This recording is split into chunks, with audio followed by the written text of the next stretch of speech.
भूतिया हवेली का रहस्य। राजू और उसके दोस्त गांव के ही एक स्कूल में पढ़ते थे। गांव के पास एक पुरानी हवेली थी जिसे सब लोग भूतिया हवेली कहते थे। कई सालों से उस हवेली में कोई नहीं गया था क्योंकि गांव वालों का मानना था कि वहां भूत रहते हैं। लेकिन राजू और उसके दोस्त अनिल, मोहन और दीपक को ऐसे किस्सों पर यकीन नहीं था। उन्हें रहस्य और रोमांच से लगाव था, इसलिए उन्होंने एक दिन तय किया कि वे उस भूतिया हवेली का रहस्य जानेंगे। उस रात चुपके से राजू और उसके दोस्त हवेली की ओर चल दिए। हवेली की दीवारें जर्जर हो चुकी थीं, खिड़कियां टूटी हुई थीं और दरवाजे पर जंग लग चुका था। हवेली के बाहर घना अंधेरा और सन्नाटा था, बस झींगुरों की आवाजें गूंज रही थीं। हवेली की दहलीज पर कदम रखते ही ठंडी हवा का झोंका आया, जिससे सभी के रोंगटे खड़े हो गए। राजू ने कहा, डरो मत, यह बस हवा है। हम यहाँ का रहस्य जानने आए हैं और पीछे हटने का सवाल ही नहीं उठता। वे चारों हिम्मत जुटाकर हवेली के अंदर बढ़े। अंदर घुप अंधेरा था तो उन्होंने अपने टॉर्च निकाले।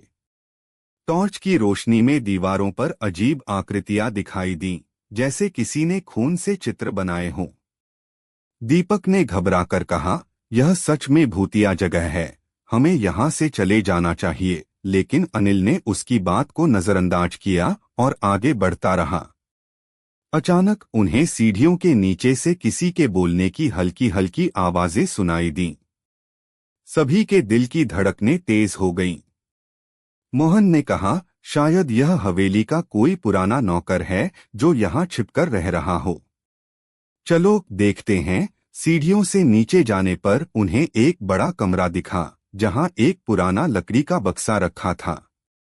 बक्से पर धूल जमी थी, लेकिन उसके पास एक मोमबत्ती जल रही थी। मोहन ने पूछा, किसने जलाई होगी ये मोमबत्ती? तभी अचानक बक्से से कुछ आवाज आई, जैसे कोई अंदर से बाहर निकलने की कोशिश कर रहा हो। दीपक ने घबराकर कहा, यहाँ कुछ गड़बड़ है, हमें वापस चलना चाहिए।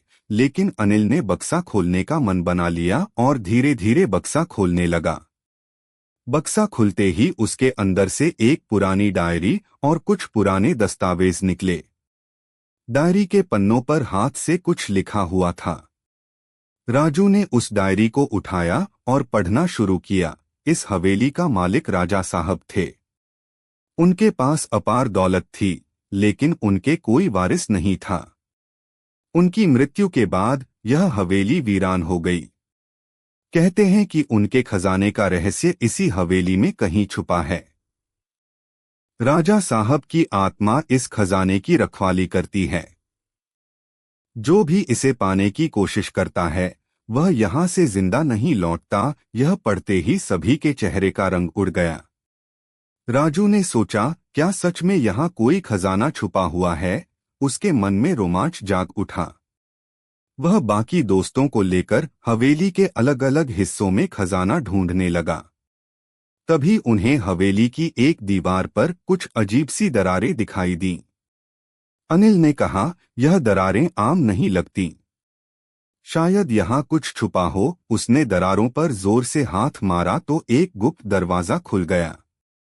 वे सब अंदर पहुंचे तो एक छोटा सा कमरा था जिसमें सोने और चांदी के सिक्कों से भरी एक संदूक थी। उनके चेहरे खुशी से चमक उठे, लेकिन तभी कमरे के कोने में से एक अजीब सी छाया प्रकट हुई। वह छाया एक बूढ़े आदमी की तरह दिखती थी, जिसके लंबे सफेद बाल थे और लाल आंखें चमक रही थीं। उसने चीखते हुए कहा, यह खजाना राजा साहब का है, इसे छूने की हिम्मत मत करना। यह सुनकर सभी बुरी तरह डर गए।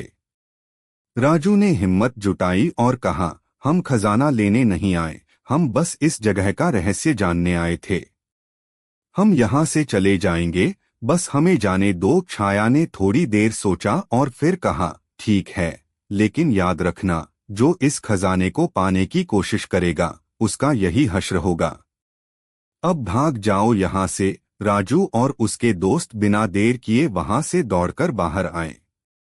बाहर आकर उन्होंने चैन की सांस ली। उन्होंने तय किया कि इस रहस्यमय अनुभव को किसी और को नहीं बताएंगे और उस भूतिया हवेली का रहस्य अपने तक ही रखेंगे।